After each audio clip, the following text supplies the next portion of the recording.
everybody, it's Meredith Miller with Inner Integration, helping you to self-heal after narcissistic abuse.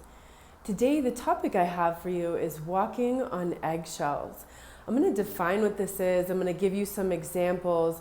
I'm going to tell you about some of the effects that you might still be suffering even long after having left the abusive person as a result of being groomed to walk on eggshells. And then at the very end, I'm going to give you some tips on what to do about it now. Walking on eggshells is feeling like you have to tiptoe around someone to avoid their anger, rage, abuse, or abandonment. It's censoring your real self and your real opinions in order to maintain the peace and please the other people. It's a result of coercive control, which is a subtle form of abuse used to control your behavior by grooming you or teaching you how you need to behave. Essentially, walking on eggshells is a prevention strategy that the target develops in order to avoid abuse without having to leave the abuser. This usually happens when the victim, the target, is still in those early stages of denial, doesn't want to accept this as abuse, doesn't want to leave the abuser, doesn't want to set those boundaries so that they can get out of the abusive relationship. Most of the time, they don't even realize that they're being abused. Abusers create an environment of insecurity and instability in order to control your behavior and curb your self-esteem. They groom you to behave in certain ways to please them and avoid their abuse. This is what leads to victims walking on eggshells. So here are some examples of what it looks like when you're walking on eggshells. So maybe you're afraid to anger your partner, your parent, or your neighbor by playing your music at a reasonable volume. A while back, a mother had commented, I can't remember where, on one of my social media sites, that she has a narcissistic neighbor upstairs. And every time her 10 or 12-year-old daughter had piano lessons, the neighbor would start stomping on the floor and making all kinds of passive-aggressive noise, showing her absolute discontent with the fact that they were making any noise at a reasonable volume. It got to the point where they had to stop the piano lessons.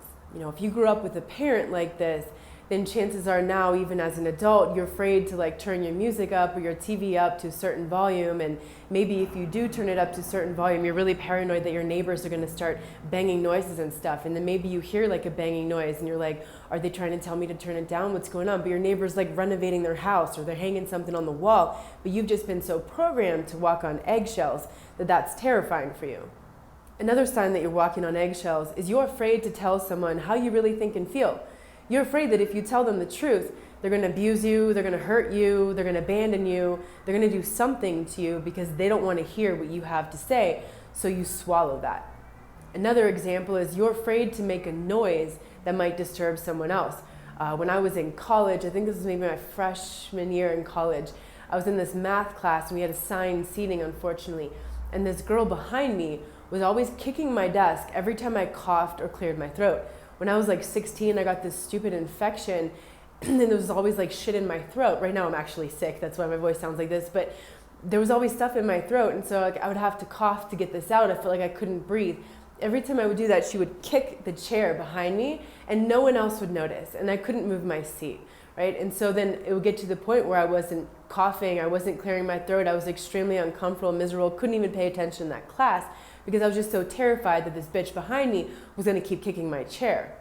Another sign you're walking on eggshells is you're afraid to live your life. When I was in my early 20s, one of my best friends, she was like a sister. Her mom was kind of like an adopted mom, and I would go over there and hang out a bit. But her mom was a bit of a religious fundamentalist, and when my friend would come home late, or maybe she would spend the night out with us and she would go back there, her mother would say, "You're bringing the devil into this house." So she was afraid to live her life. Another sign you're walking on eggshells is you're afraid to dress as you want, because someone's going to tell you, are you really going to wear that? Or like my ex-husband would say, ça fait pute, that makes you a whore for wearing that. And so these words just stick in your head, and then you're afraid to dress and freely express yourself as you wish because you're afraid that this person is going to call you names, or even just use those really sophisticated covert ways of, are you going to wear that? Another sign you're walking on eggshells is You're afraid not to answer that phone call or that text message right away and drop everything that you have going on at that moment to answer that, because you're going to get this bombardment of texts or calls, and it's going to be accusatory, and who are you with and what are you doing and how are you not answering me, and these sorts of things. You're in that constant anxiety, so you're walking on eggshells and you answer that. So what are some of the effects of walking on eggshells? You're going to notice a loss of self-esteem, constant anxiety, feeling shut down, like you can't express yourself, you can't express your authenticity, your autonomy. Your inner critic sounds like the abuser. Every time you get dressed, your inner critic is like, are you gonna wear that? Your inner critic is like, are you really gonna turn the TV up to that volume? You're gonna notice that you say that you're sorry way too much. Besides losing your sense of self, you're gonna notice that you've lost a sense of personal freedom. You have a fear of speaking your truth, your thoughts, your opinions, your feelings about things. So if those things sound familiar, you know that you've been programmed to walk on eggshells. So what do you do about this? If you realize that you're in a relationship, you're like, oh shit, that's what I'm doing right now in my relationship. Stop trying to fix things. Stop trying to please that abusive person and work on a plan to get out. When you get out, start working on rebuilding your sense of authenticity and freedom of expression. I want to urge some caution if you're still in that relationship, because I don't know how dangerous it is. It could be dangerous for you to just start freely and authentically expressing yourself to an abusive person. This is why you're walking on eggshells. So step one is getting out. I don't recommend recklessly doing anything that's going to put your life in danger. So be very careful about that. It might be really hard for you to start expressing yourself freely. Maybe you grew up in a household that was like this, and your whole life you've been taught to walk on eggshells. You don't even know how to express yourself like that. I had a roommate about 6-7 years ago, and she's this, Aries woman, is full of life and expression, didn't edit herself.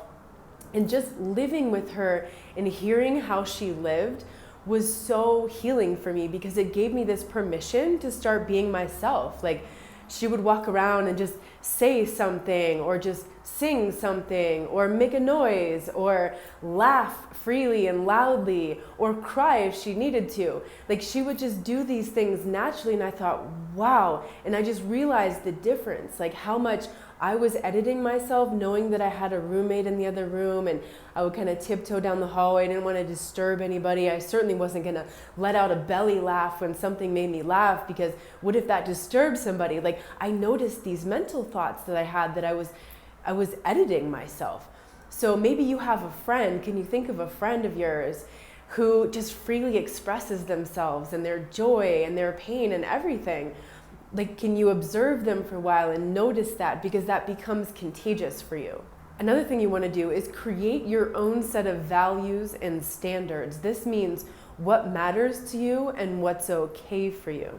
If you've never done that, my 12-week Sana series has an episode that helps you do that. It walks you through a couple exercises that will help you to create and identify that set of values, your core values, and then create a set of standards around that, so that then the next step is creating your boundaries. You want to create your boundaries to protect your values and standards, and you always want to do that before you meet somebody new. Now, setting boundaries is one thing, enforcing them is another. You need to have the courage to enforce your boundaries with people.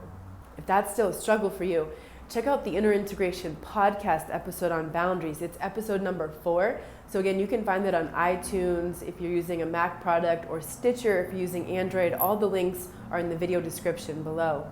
Another tip is just say no to people who you feel like you have to walk on eggshells around. If you don't feel like you can express yourself authentically and for real, then don't hang out with those people. Choose people who you can be yourself with. And finally, ask yourself the question, if you could be more yourself, what would that look like? What would it look like if you were more yourself?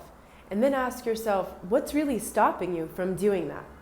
And I want to remind you, every other week you're going to find a new video here on YouTube. On the other weeks, you're going to find a new podcast episode launched on Fridays on the Inner Integration podcast. And you can find daily content on Instagram and Facebook on the Inner Integration pages. So I hope this was helpful for you. I'd love to hear from you in the comments below, and I'm sending you all a big hug.